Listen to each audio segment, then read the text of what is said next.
Hello everyone, welcome to SSC scholars. So guys, air force XY group के लिए हम practice sets कर रहे थे और आज हम करने वाले हैं प्रैक्टिस सेट नंबर 10। सभी क्वेश्चंस काफ़ी ज़्यादा इंपॉर्टेंट हैं, प्रीवियस ईयर पेपर्स में आए हुए हैं और आगे भी आने के काफ़ी ज़्यादा चांसेस हैं। सो ज़्यादा से ज़्यादा क्वेश्चंस अटेम्प्ट करने की कोशिश कीजिएगा एंड कमेंट बॉक्स में मुझे ज़रूर बताइए कि आपका स्कोर कितना रहा। स्टार्ट करते हैं। डायरेक्शन 1 to 3 है, choose the most appropriate response for each question. Number 1 is the word atrocity means, यानी एट्रोसिटी का मतलब आपको बताना है। तो एट्रोसिटी का मतलब क्या होता है? क्रूरता।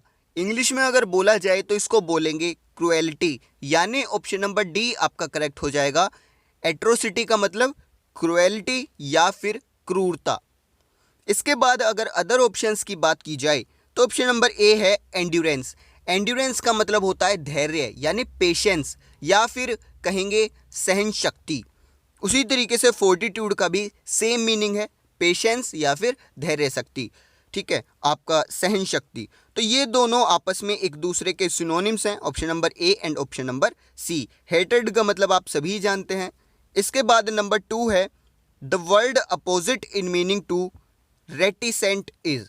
रेटिसेंट के अपोजिट आपको बताना है कौन सा वर्ड होगा। तो रेटिसेंट का मतलब क्या है?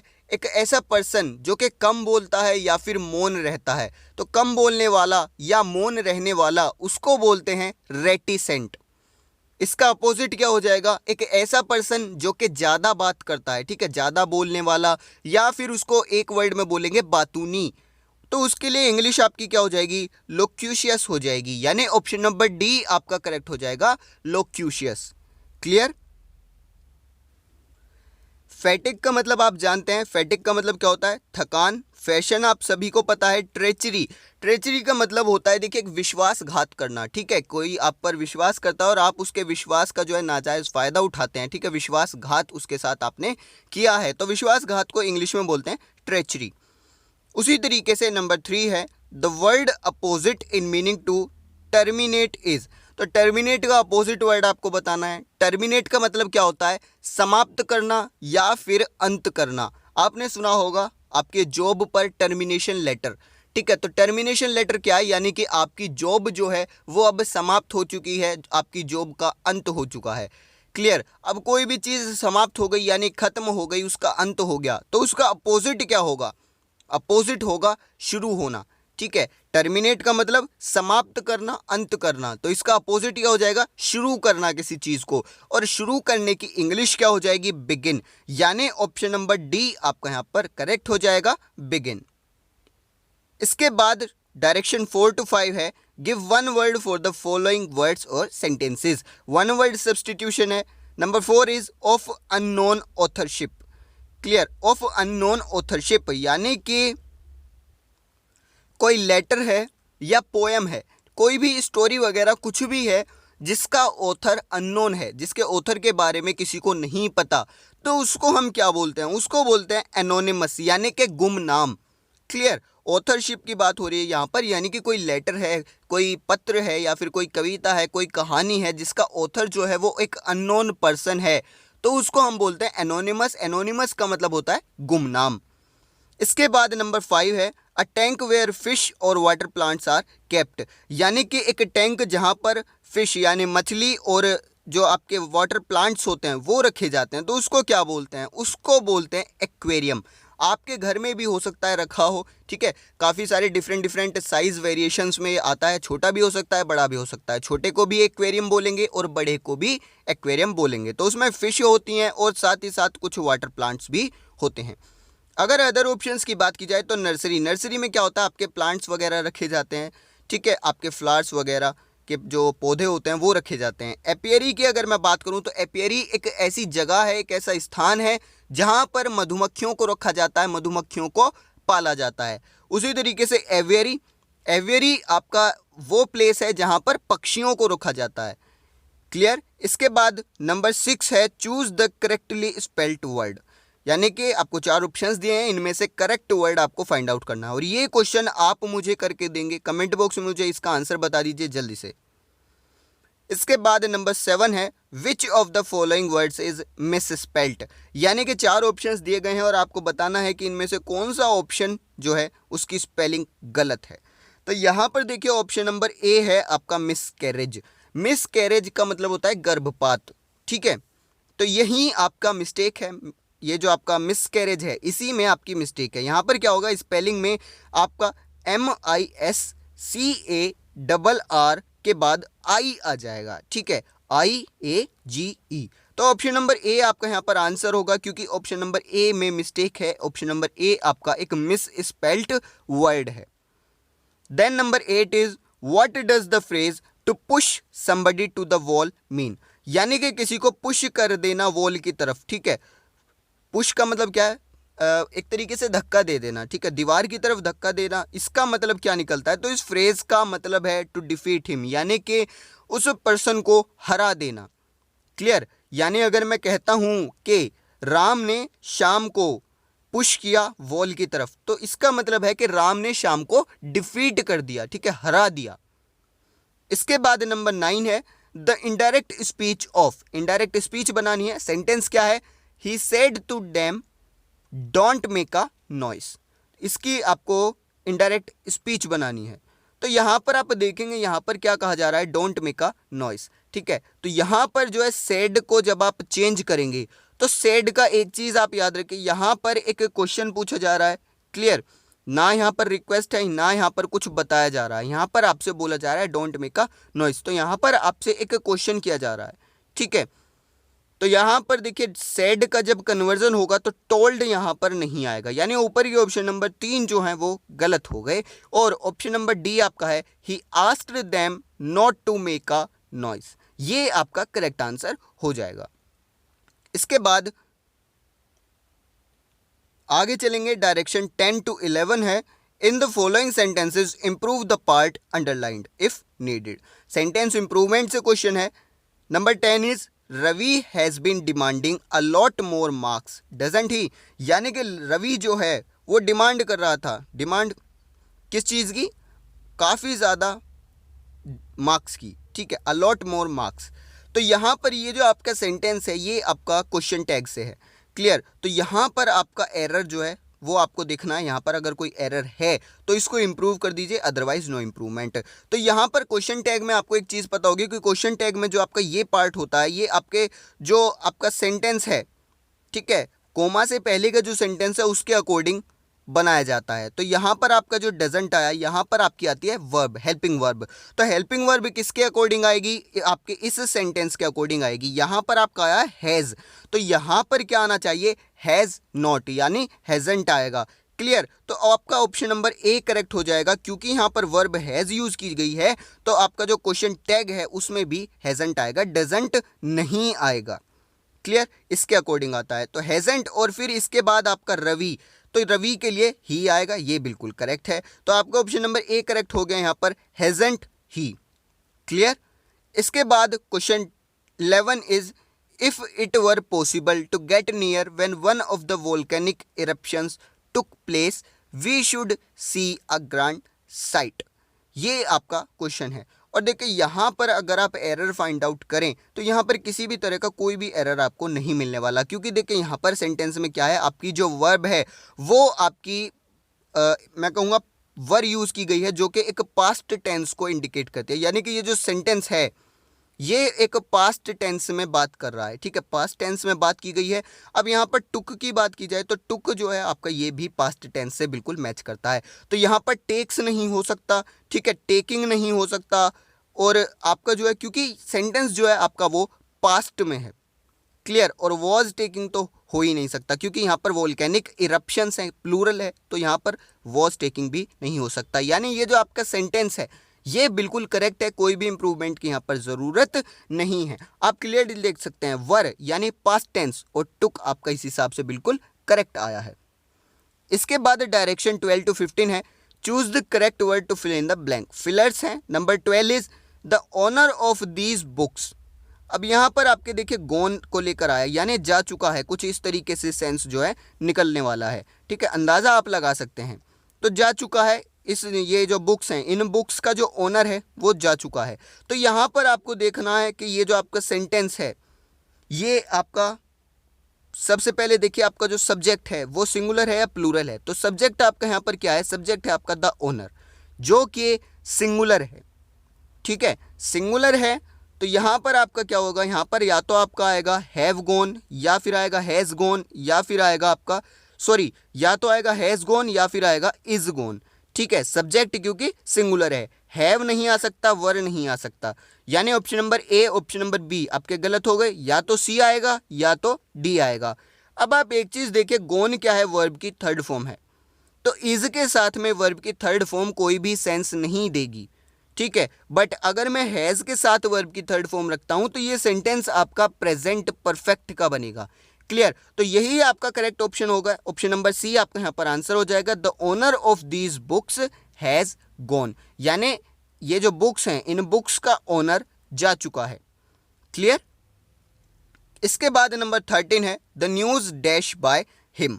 तो यहां पर आपका ब्रॉट को लेकर लगाया गया है। ठीक है, ब्रॉट तो यहां पर सब में सेम है। बात आती है हेल्पिंग वर्ब की। हेल्पिंग वर्ब यहां पर क्या आने वाली है, तो देखिए यहां पर आप एक चीज देखेंगे, जो आपका न्यूज है इसमें बहुत ज्यादा कंफ्यूजन होता है और काफी बार ये एग्जाम में आता है। तो यहां पर कंफ्यूजन क्या है कि न्यूज सिंगुलर है या फिर प्लूरल है, क्योंकि उसी के अकॉर्डिंग आप आंसर चूज कर सकते हैं। तो आप सभी को बता दूं, न्यूज़ में बेशक यहाँ पर एस लगा हुआ है, बट न्यूज़ एक सिंगुलर नाउन है, और सिंगुलर है तो इसके साथ वर्ब भी सिंगुलर आएगी, यानी कि ऑप्शन नंबर डी आपका करेक्ट हो जाएगा। The news was brought by him. Clear. इसके बाद नंबर 14 है many a girl dash.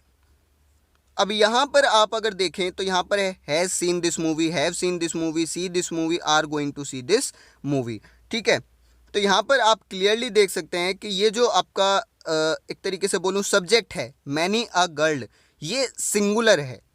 Clear, ये आपका सिंगुलर सब्जेक्ट है, तो आपकी जो वर्ब आनी चाहिए इसके बाद वो भी सिंगुलर आनी चाहिए। तो यानी कि यहाँ पर क्या हो जाएगा, ऑप्शन नंबर ए आपका करेक्ट हो जाएगा, हैज़ सीन दिस मूवी, क्योंकि हैव नहीं आ सकता। ठीक है, हैव क्यों नहीं आएगा, क्योंकि हैव आपका प्लूरल के लिए आता है। उसी तरीके से आर नहीं आ सकता, क्योंकि आर भी प्लूरल के लिए होता है, और यहाँ पर सी आया है तो इस वजह से ये भी ऑप्शन आपका गलत हो जाएगा, यानी ऑप्शन नंबर ए आपका यहाँ पर करेक्ट आंसर हो जाएगा। आपको करेक्ट आंसर पता होने के साथ साथ ये भी पता होना चाहिए कि जो अदर ऑप्शंस गलत हैं वो क्यों गलत हैं। अगर आपको ये पता चल पा रहा है देन आपको कोई नहीं रोक सकता एग्जाम को क्रैक करने से। नंबर 15 है he is a famous scientist about dash many books have been written. तो यहाँ पर देखिए सभी क्वेश्चंस जो आपके सभी ऑप्शंस हैं उनमें आपके प्रोनाउन दिए गए हैं। ठीक है, सभी ऑप्शंस प्रोनाउंस हैं, तो प्रोनाउन से ये आपका क्वेश्चन बना है। तो यहाँ पर बोला गया है कि वह एक फेमस साइंटिस्ट है जिसके बारे में काफ़ी सारी बुक्स लिखी जा चुकी हैं, जिसके बारे में। ठीक है, अबाउट यानी बारे में, और जिसके के लिए आपको एक वर्ड फाउंड करना है, तो जिसके के लिए आप यूज़ करते हैं विच। ठीक है, यानी he is a famous scientist about which, जिसके बारे में काफ़ी सारी books, many books have been written, लिखी जा चुकी हैं।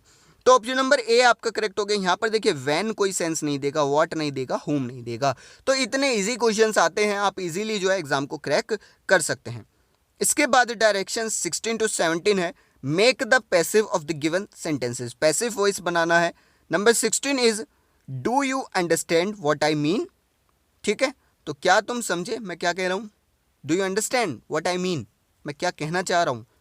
तो यहाँ पर आप जब इसका पैसिव वॉइस बनाएंगे तो एक चीज़ याद रखिए, देखिए डू का एक स्पेशल केस होता है। ठीक है, जब आप किसी इंटेरोगेटिव सेंटेंस का पैसिव बनाते हैं तो याद रखिए अगर वो डू डज से स्टार्ट होता है तो वहाँ पर आपका जो पैसिव स्टार्ट होगा वो या तो इज से स्टार्ट होगा या फिर स्टार्ट होगा आर से। क्लियर।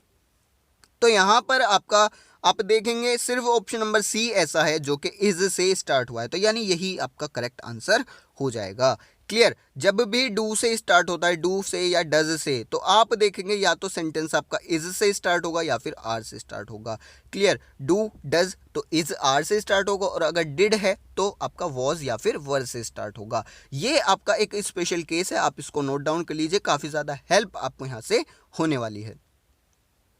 इसके बाद देखिए 17 है I saw him living the house. यानी मैंने उसे देखा था घर छोड़कर जाते हुए। क्लियर। अब इसका आपको पैसिव वॉइस बनाना है। तो पैसिव वॉइस किस तरीके से बनेगा आपका, देखिए यहाँ पर आपका जो सब्जेक्ट है, जो आपका सब्जेक्ट बनने वाला है पैसिव वॉइस में, तो आपका वो ऑब्जेक्ट जो है, एक्टिव का ऑब्जेक्ट जो है वो पैसिव का सब्जेक्ट बनता है। तो आपका एक्टिव का ऑब्जेक्ट क्या है, हिम। तो हिम को जब आप सब्जेक्ट बनाएंगे तो क्या बन जाएगा, ही बन जाएगा। तो एक चीज़ तो क्लियर हो गई कि आपका जो सेंटेंस स्टार्ट होने वाला है वो ही से स्टार्ट होगा, यानी ऑप्शन नंबर ए तो आपका पहले ही गलत हो गया। बचते हैं आपके पास तीन options, option number B, C and D.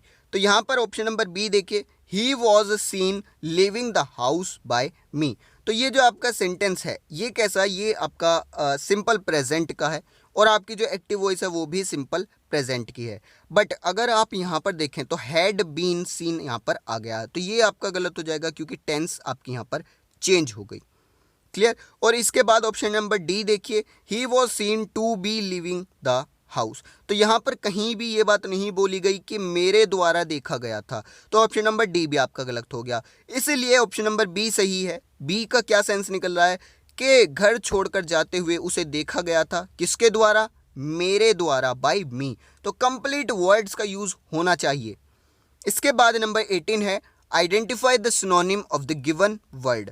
एक वर्ड दिया गया है रेंज, इसका सिनोनिम आपको बताना है। तो रेंज का मतलब क्या होता है, देखिए काफ़ी बार आपने सुना होगा कि तुम्हारी रेंज कहाँ तक है, ठीक है, यानी कि रेंज का मतलब है आप कहाँ तक फैले हुए हो। क्लियर। आपका विस्तार कहाँ तक है, प्रसार कहाँ तक है, पहुँच कहाँ तक है, आई मीन से, ठीक है, आपकी पहुँच कहाँ तक है, उसको बोलते हैं रेंज। अब रेंज का सिनोनिम क्या हो जाएगा, तो सिनोनिम हो जाएगा आपका option number B, expense. Expense का मतलब भी क्या होता है, एक्सपेंस का मतलब भी होता है आप कहाँ तक फैले हुए हैं, आपकी पहुंच कहाँ तक है। तो रेंज का सिनोनिम क्या हो गया, एक्सपेंस हो गया।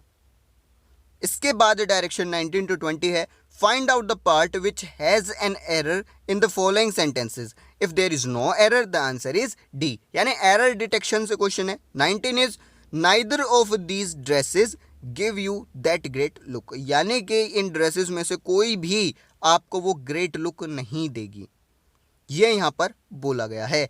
तो आप एक चीज़ देख सकते हैं, आपको क्या करना है, यहाँ पर देखिए नाइदर ऑफ दीज ड्रेसेस, ये आपका फर्स्ट पार्ट है, ठीक है, ऑप्शन आपका ए पार्ट है ऑप्शन नंबर ए के लिए।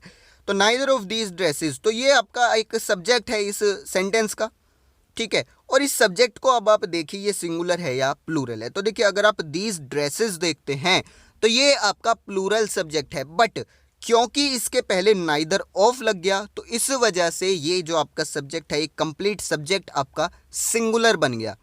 क्लियर। अब सिंगुलर आपका सब्जेक्ट है, सब्जेक्ट सिंगुलर है तो आपकी वर्ब भी सिंगुलर आएगी, यानी गिव की जगह क्या आएगा, गिव्स आएगा, क्योंकि आपका जो सेंटेंस है वो सिंपल प्रेजेंट का है। तो आपका सब्जेक्ट सिंगुलर है तो वर्ब भी सिंगुलर होनी चाहिए, तो गिव की जगह क्या हो जाएगा, गिव्स हो जाएगा, यानी ऑप्शन नंबर बी में एरर है, बी ऑप्शन आपका करेक्ट हो गया। इसके बाद नंबर 20 है, as he is honest and he is liked by all. तो आप एक चीज देखेंगे यहाँ पर क्या हो रहा है, यहाँ पर कंजक्शन का केस है। कैसे, देखिए आपका एक सेंटेंस है ही इज ऑनेस्ट, यानी वह ईमानदार है।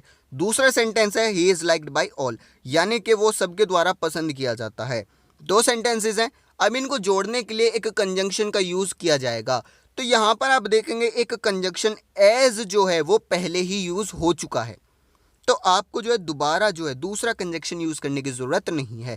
यानी यहाँ पर जो एंड है ये एक्स्ट्रा है, एंड यहाँ पर नहीं आएगा, क्योंकि दो सेंटेंसेस को जोड़ने के लिए आपने एक कंजक्शन एज का यूज पहले ही कर लिया है। क्लियर। तो यानी एरर कहाँ पर है, एरर है यहाँ पर ऑप्शन नंबर बी में, तो बी पार्ट आपका करेक्ट हो गया, बी ऑप्शन आपका करेक्ट हो गया। सो ये था आपका practice set number 10। I hope सभी क्वेश्चंस आपको समझ आए होंगे। फिर भी अगर कोई डाउट बचता है then comment box is yours, मैं आपको जल्द से जल्द रिप्लाई करने की पूरी कोशिश करूंगा। आज के सेशन में इतने रखते हैं। Thank you.